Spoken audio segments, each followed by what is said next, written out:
Hello once again, welcome back to Geometric Virtual Learning, Lesson 3 on circular theorems.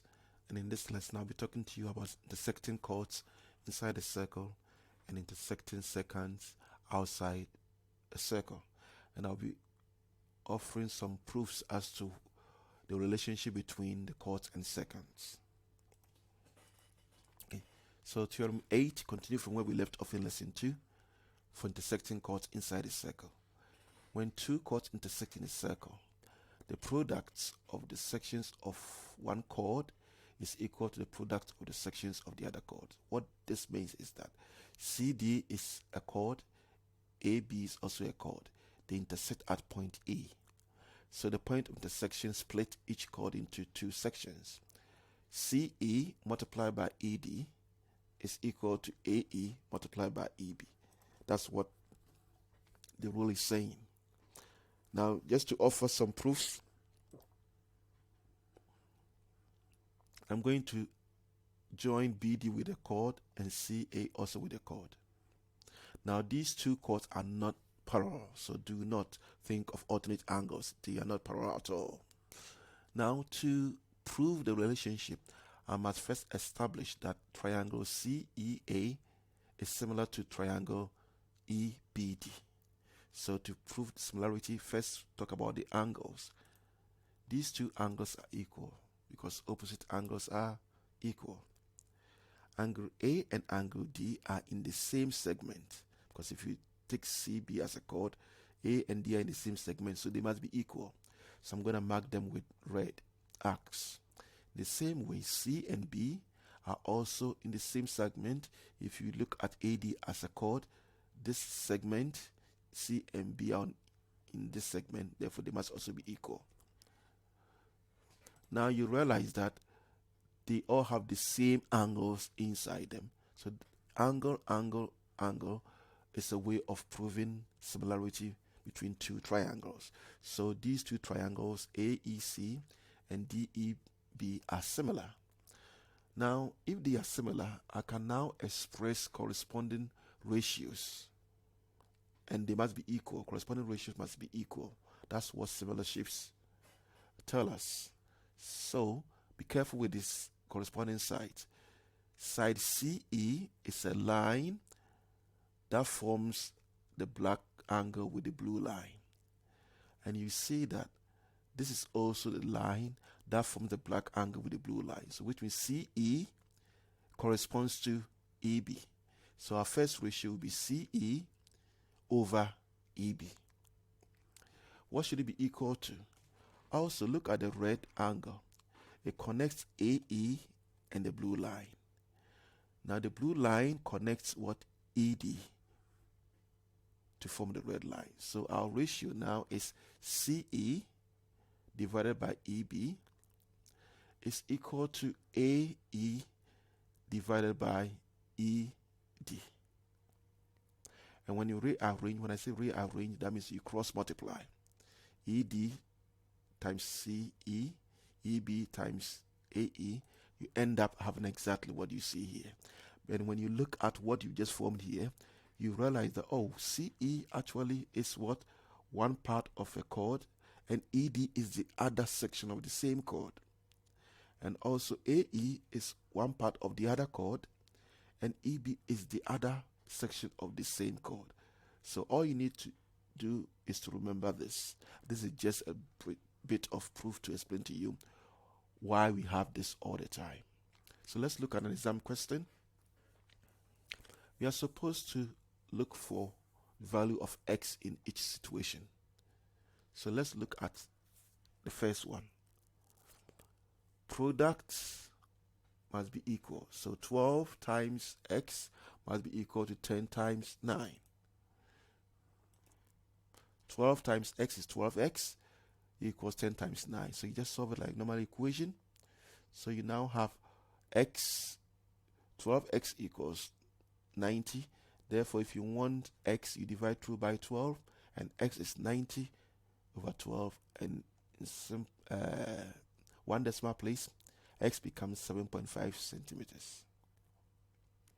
Let's look at the second one.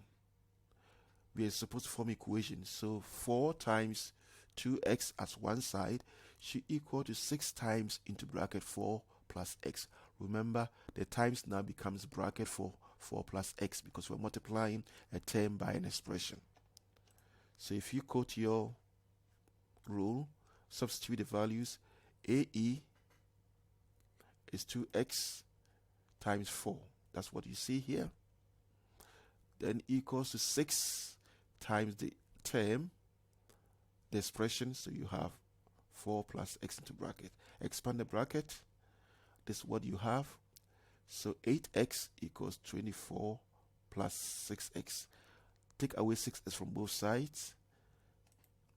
You have 2x equals 24. Divide both sides by 2. So this is the normal way you solve your equation. So x is now equals to 12. Now, what about when you have second? Like, second is simply an extension of a chord. So we had a chord AD and it's extended. So we have a second.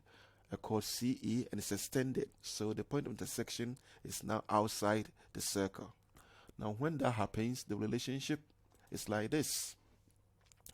The external times the second, whole second, is equal to the external of the other one times the whole second. What do I mean by external? If you look at the chord, you realize that the part of the second outside the circle is what I call the external. So I call it BD times the whole length of the second, that's BA, should equal to the external of the other second, which is BE, times the whole length of the other second. That's what the rule says. So still remember this rule and use it. So I'm still going to also prove to you why this is so. If you don't get the proofs, don't worry so much. Just remember the relationship this way. That's what is important. Okay, so I'm going to form two triangles with these two chords, the red and the green. And I'm still going to prove that AEB is similar to CDB. So I start by working out angles. You realize that angle A and angle C in the same segment. So angles in the same segment are equal. So they are all marked with red arc, meaning they are equal. Similarly, you realize that angle D and angle E are also equal because angles in the same segment are also equal. Now you realize that since angles in triangles add up to 180, so angles on a straight line add up to 180. So if this blue angle is equal to this blue angle, then the supplementary angle to make 180 is this green bit. Then this must also be equal to that because they all have the same common angle and they form a straight line equals to 180. So that's why these green must also be equal. Then we have angle B common to both sides. Now it's difficult to see the similarity here, so I'm going to pull these two triangles apart. Now we can see, okay, we have the green angle here, the green angle, the red angle, the yellow angle, the yellow angle. So they are similar by angle. So that's what the proof tells us. Now we're supposed to look at the ratio of corresponding sides. So AB corresponds to CB. So we express it. So we have BA divided by BC. BA divided by BC. This long line divided by the corresponding long line is equal to BE. This BE is a line connecting the green and the yellow. And the line connecting the green and the yellow is also what? BD. So that's why we choose those two ratios. Remember, I did not use the red line and the green line because they were not part of the second. So there's no need to use the red and the green line. So when you rearrange, that means multiply cross multiply, BD multiplies BA, BC multiplies BE, you end up having what we quoted earlier on. BD times BA should equal to BE times BC. And if you check, BD is simply the external of 1 second, and BA is the full length of the first second. And it's equal to BE, which is equal to the external of the other second, times the full length of the other second BC. So that's all you need to remember. Now let's look at an exam question that we're going to use this relationship to solve. We are supposed to find out X. First, quote your relationship. You know external times second is equal to external 2 times the second 2. External, which is 5, times the whole length, which is 12, should equals to the external 4 times the whole length 4 plus X.